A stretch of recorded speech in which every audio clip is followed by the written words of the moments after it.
All right, what's up, everybody? It is time. Oh, I got to pin this thing, right? Power shift your week time. All right, boom. Cool. Hope everybody had a really happy Thanksgiving dinner and Thanksgiving weekend.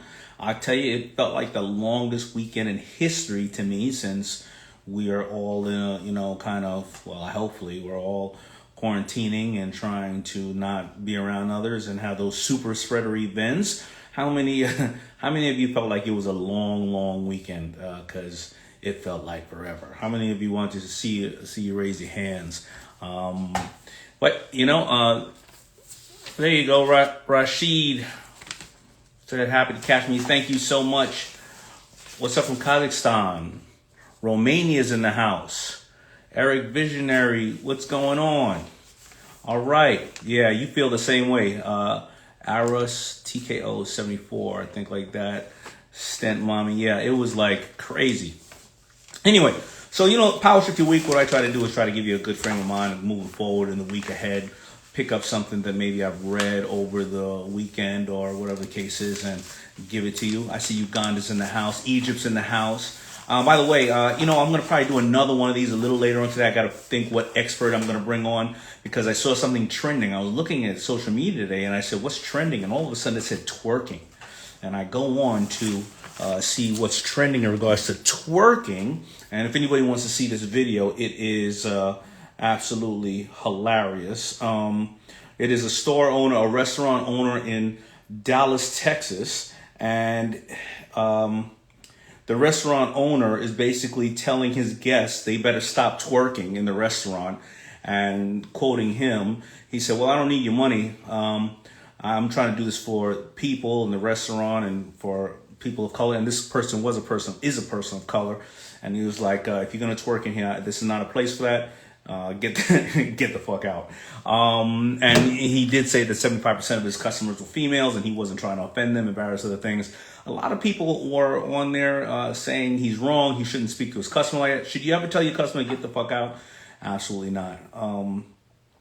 But, as he replied to some of it, he said that the customers he was talking to, he went over politely and said it 3 separate times and they weren't listening and they weren't respecting it. And after one woman got up on in the booth and put her hands on the window and started twerking, he said that he felt offended, as well as he just felt that the way when he said it nice wasn't being heard, so he had to say it raw like that. I'm interested in people's comments about that. I'm going to be talking about that later. That is very, very interesting, to say the least.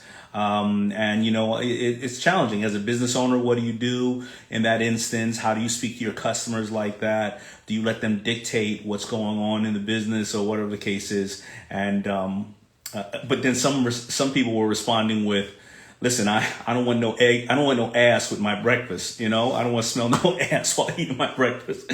And other people, were just really killing him. So look up on social media twerking.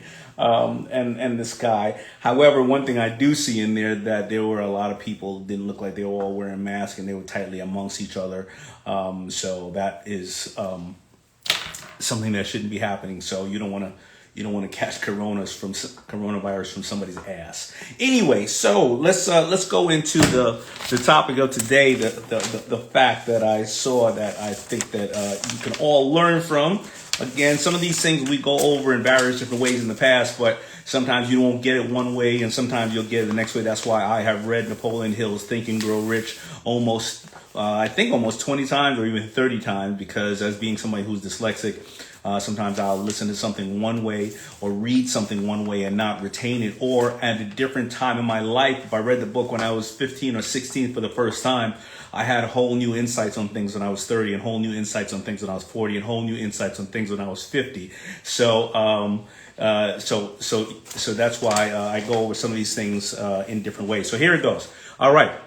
According to a study conducted by global communications firm Edelman, 63% of respondents trust what influencers say about brands much more than what brands say about themselves in their advertising. Now, I want to make sure I'm clear when I say about influencers, because everybody wants to work with influencers. Influencers do not have to be a massive amount of somebody with a massive following necessarily. Influencers can be, and I've said it 10 times, so forgive me if you've heard me say this before.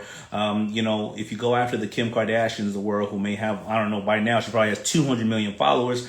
25% of her followers love her for her. 25% of followers love to hate her, who, let's say they're females, and another 50% of followers are potentially males who are attracted to her. So if you are selling lipstick or fragrance or various other things that target towards females, you may only get 25% of her followers to be converted to you. Now, is that great? Absolutely, because 25% of 200 million or 50 million people. However, you would be paying Kim for the cost of 200 million people. Would it potentially get picked up by various other media outlets and get what we call earned media? Yes, it may.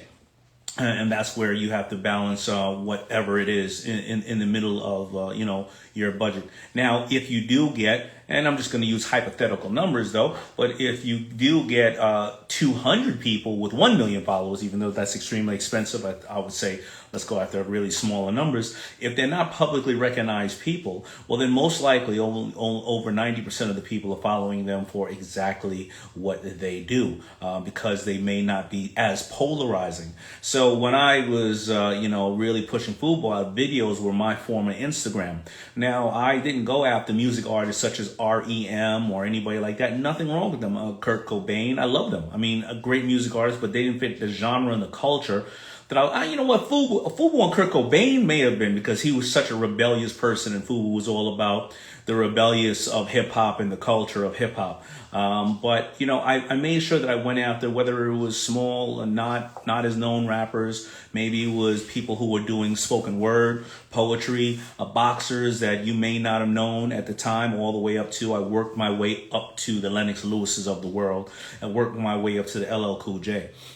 I also went after local celebrities who were not local, but people just loved the way they dressed. They knew they were onto things, or they were just people who were influential. And those people would be the ones that would tell all the more popular people, because often it's the popular people out there in the world who are looking at the energy of the people that you may not know, and they're getting advice from them, and it's a symbiotic relationship. So if you are able to, please, look for people who are influential, and if you're influential, express that to brands and or businesses that you like. I was interviewing somebody, and you know what they told me? They said they were waiting for their Peloton bike, and when they ordered it, they said that it wasn't going to come till December 1st. But the person went into the Peloton chat, and this is a person that with not a massive following, and basically said how addicted they are to Peloton and how they use it over their friend's house, or they did something like that, and Peloton moved their delivery date up. The brands are watching for you. You don't necessarily have to be a huge person in regards to your business and or what you are either putting out there. You may be somebody who's a critic of foods or somebody else like that. So a lot of times, dig into your base to see how you can influence some of the products and or the theories of the contacts that you have, and then you can also replicate that by externally doing that for other brands. All right, so that's some little points that I can give you to make, and hopefully you can go and utilize those things. I see a lot of people, they get hypnotized by the brands and the stories that are out there where, oh my God, this big influencer used it, or this big influencer used it. And then all of a sudden they kind of catch themselves with analysis paralysis, and they don't get themselves out there. Often I think that if you have a new product or brand or a new launch or whatever the case is, or you're doing something, be a little vulnerable, put it out there with smaller people who are really in tune. They can give you feedback because they don't have a feed of 4,000 people coming through. They can give you real feedback so you can make your mistakes small or make your victories very small, and you can replicate those victories on a larger level. All right, so those are just a couple of things, and I'm going to bring some people on right now who wants to talk to me.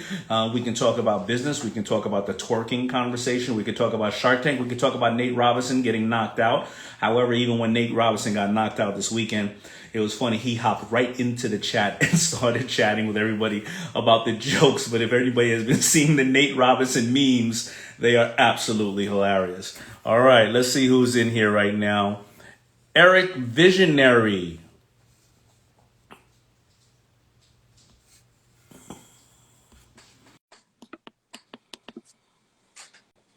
Waiting for Eric Visionary. Daymond. What's up, man? What's up, man? This is so awesome, man. I don't know what to say. It's good to see you, man. How are you? It is, brother. How you doing? I'm really well. Where are you from? Texas. I'm from Los Texas. Angeles originally, but I moved to Texas, Oh, and good, man. I run a marketing agency. Good. So you can help some people right now. Yeah, Give me yeah. some marketing tips. Give us some free marketing tips. Where you seeing things going?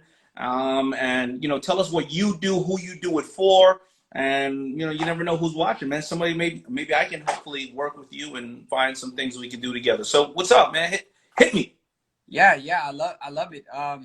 Yeah. So right now, what I see in what I've been seeing with smaller businesses. I mainly work with real estate agents, and people that work with a lot of home, home security, like you got solar industries is a big one right now that I'm working with. Really just trying to go with this transition of whatever transition of power goes on right now. I know it's going to affect a lot of entrepreneurs, but what I've seen is a lot of the automation systems of just going virtual, and how it's really affected the industry by video. Video has been one of the top most effective way to market your business right now. A lot of people, email marketing works great. I mean, if you give your all to one thing, obviously it's gonna scale. But what I've been seeing the most is with the industries that we've been working with real estate agents and solar industry, that video has been booming, scaling businesses up to 7 figures. So we've been seeing a lot in that aspect. So if anybody is looking to, get out there and really push their company, I've been seeing that video has been, effective. A lot of people are shy. They don't know what to say. They don't know what to do. They don't know, you can go on Fiverr if you want to, get some content, figure out, just ways that you can really expand your business in that aspect. So that's mainly what we've been focusing on. But Yeah, I get, and I've seen it happen in various different ways. Pedro and I, when we do our challenge, Pedro has a challenge where for 30 days, and I know that the Beauty Shark Ginger on here, they said for 30 days to get people, for 30 days straight, each day, get up and do a live stream like you and I are doing. right. And he says that people are literally like this. I can't do it. I can't do it. I mean, they're just afraid. But Right. after like day 15, they get into it and they realize, you know what? It's not that bad. Let me be, like I always say, entrepreneurs are a little bit vulnerable, right?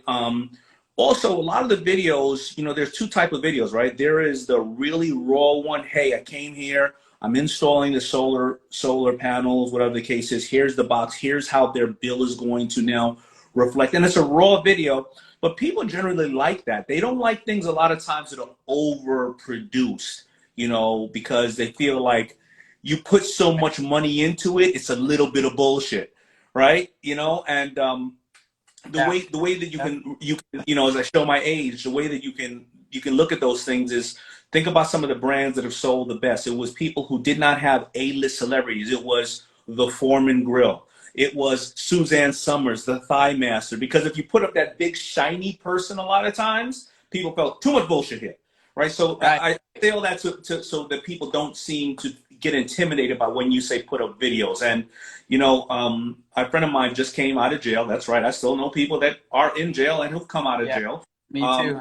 And I said to him, I said, listen, you know what a little kid around the block from me did? He said, because the houses are all going like crazy in the suburbs, he got his drone. He had his parents buy him a drone, and he makes $100 per house that he goes to, and he drones the house and gives it over to the real estate broker. And now they don't only have a shot of inside, they have a shot of outside, the yard, and all Yeah. around. And he does 6 houses a day. Think about it. He paid for the drone in 2 days, and this kid is only 15 years old, making an average of $600 in cash a day.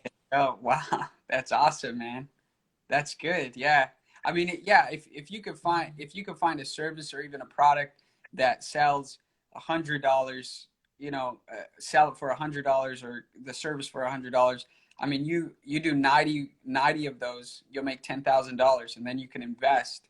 It's all about investing. I think a lot of people, when they, like at 15 years old, I don't know what he could be buying at that age, but a lot of times people get the money and they don't know what to do with it, or they don't know where to invest it, or sometimes they just spend it. And that's one of the things that I think if people could just have an educated process of just knowing financially what they should do with their money when they get it.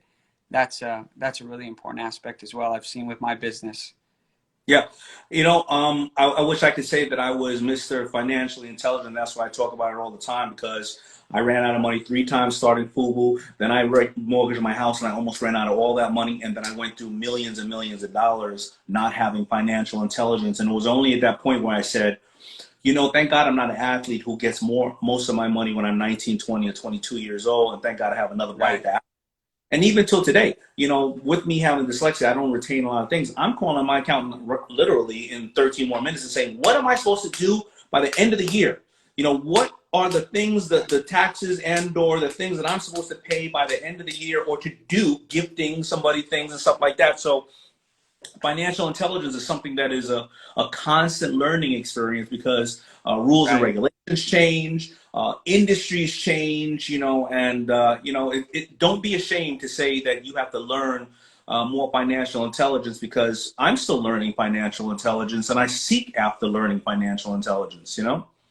Exactly. Yeah. I think when I first started, I think one of the rules that helped me was just the 50%, the 30%, and the 20%, just 50% towards, my company, 30% for my needs, household bills, things like that. And then an extra 20% of just, whatever I could do. Just when I started just simply organizing in that way, it was a good process to just learn. And I thought that really helped me when I began. Yeah, 30%. 30% is tough, and it's true. You're supposed to live off 30%, and you're only supposed to use up 30% of your credit on your credit cards, so that you can keep a really great rating. And I had to learn those things the hard way, and I'm glad that you Me hit it. too. 15, 30, 20. 50, Right. 30, 20. Excuse me. Right. Yeah, I learned it the hard way too, man. Hey, I Yeah. had a question for you, Damon. Um, Yeah. I think, I thought this would be good to just understand, if everything was taken away, today, and you had to start from scratch, where would you start? Where would you begin if you wanted to run a new company, a new business? Yeah, so it all depends on who you're talking to. If you're talking to Daymond John, who was 25 or 30, that would have been a different answer, a slightly different answer from Right. obviously Damon, who has the resources and the tentacles to go and grab, certain things that I need. However, no matter what, whether I was 30 or my age now, 51, I would educate myself on where I'm trying to go and the assets around it. So, like you're saying, if I need to educate myself on more videos, I also need to educate myself on digital marketing and or advertising, and find efficient ways to maximize those videos, because those videos could be like a Rolls Royce, but I have no gas in the Rolls Royce. There's no way to put it out there. I would also try to find ways to use, OPM, other people's marketing, manpower, mind power, manufacturing. I would try to find ways that I can be an affiliate and bring my, almost like listen, whether you're a real estate whether you're in real estate and you're not investing, you're brokering, or you're in the stock market, you're trading a commodity. And every transaction that happens, somebody profits. A lot of people believe that, well, that house was foreclosed on. Well, the people that foreclosed on, or the people who bought it, they made a profit in the transaction and somebody lost, right? So I would find ways the transactions can definitely be in my favor. Use an asset of somebody else's that they are trying to move goods. So right now, if I knew that I knew digital marketing and I know there's a store down the block that was never really online and they sold certain kind of apparel and they had massive inventory because of all the shutdowns, well, I'm going to go and ask them, how can I move their goods for them? And I get 20% off of what I move. They need to get rid of the inventory.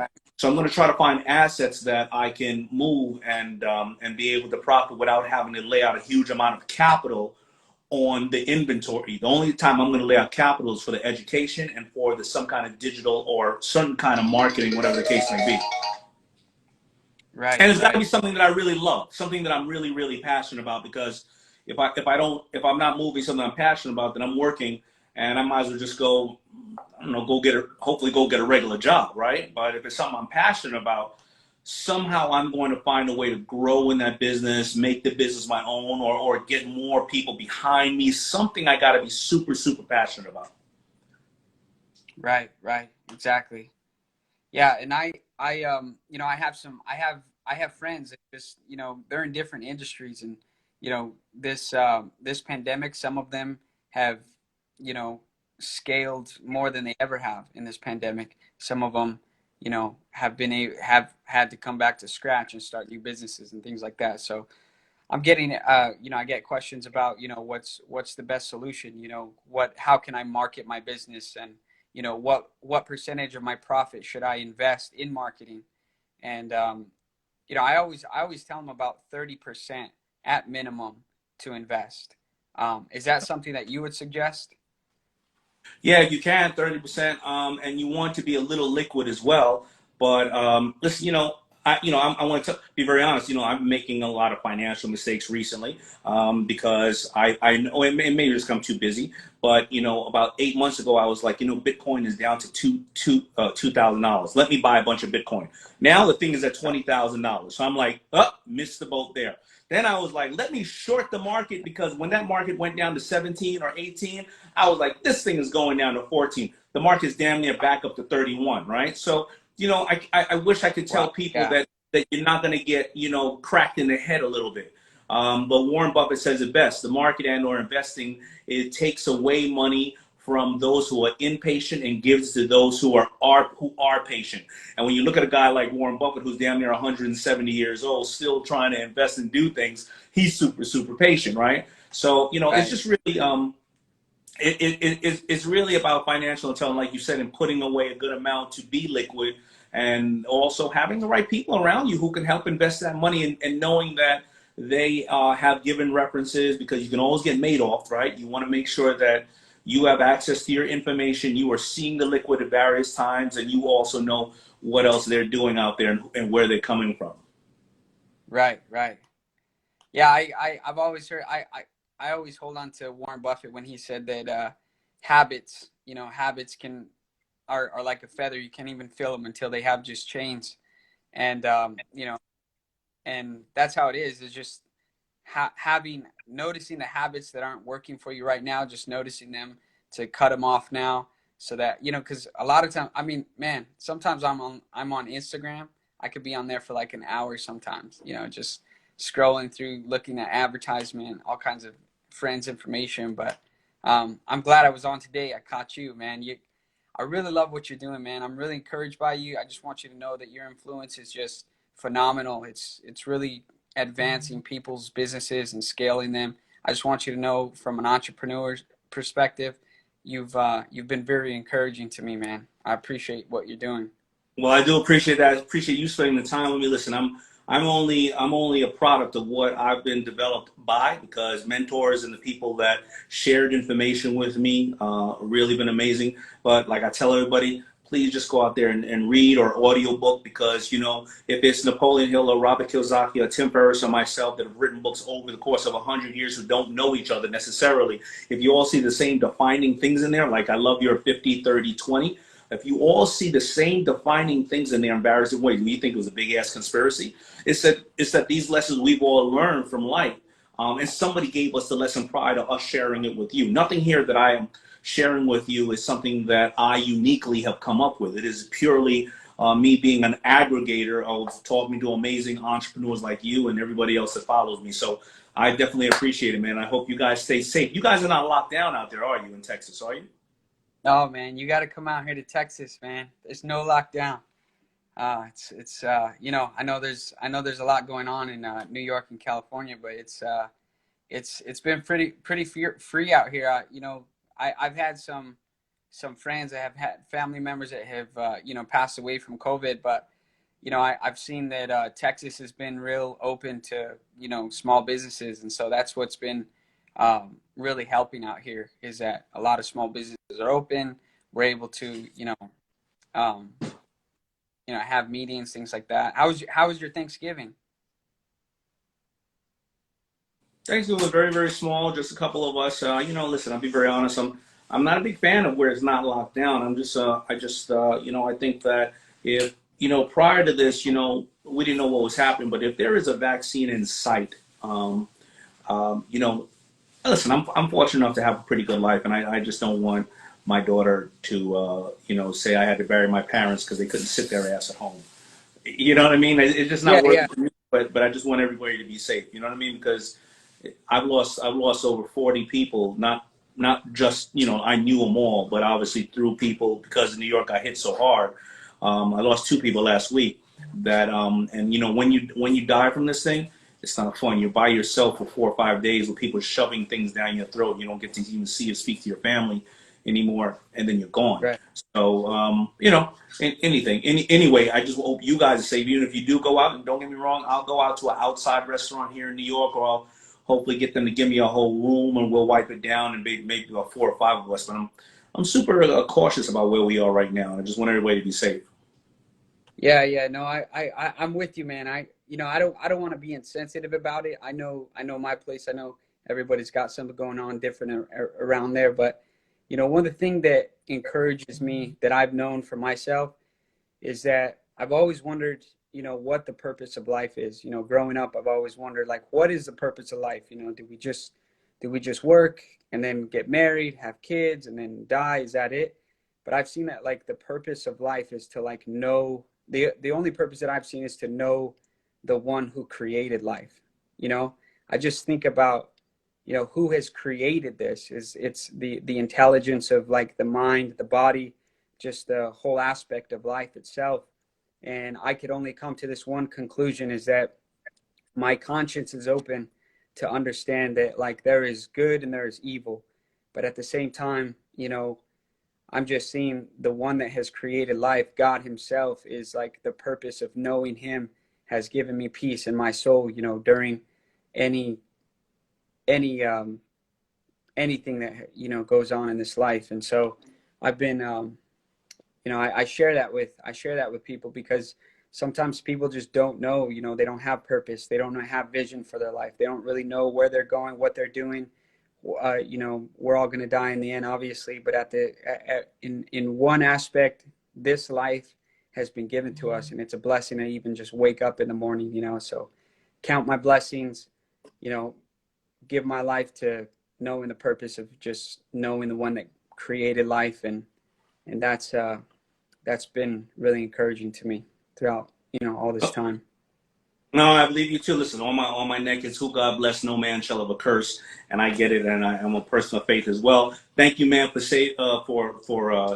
sharing this time with us. As I said before, it's 1 o'clock. I got to get on the phone with my accountant, but I'm going to be back on later on today and have probably a different conversation. Maybe you'll join in, or somebody else will, about that damn twerking in a Dallas restaurant. Right. Yeah. Hey, if there's anything I could do for you, please let me know, man. Even if you just need a cup of coffee, I'll get it for you. You got it, brother. Thank you, and thank you, everybody. All right, man. I'm gonna hop right now, and I'll see you later, brother. Be safe out there. Take care, man. You too. There you have it. Somebody who's handling a marketing agency, and they're telling you how videos can be very powerful and very good way to use to get your information out there and get more clients. Try to go out there and try to put out videos, of course, videos that are I would say very professional. Try not to hold any political or religious opinions in your video unless that's what you're selling or that's what your place is, because you never know who and I'm talking about negative feedback, and of course, no misogynistic or racist things of that nature, because it can hurt you. A video can hurt you just as much as it can help you. Try to be good people. That's all I can say. What's up, Greg? Detour, I see you, my man. And I'm just going to hop off, everybody. But thank you so much. And again, we're going to Buenas tardes, Daymond 21. 2 times something.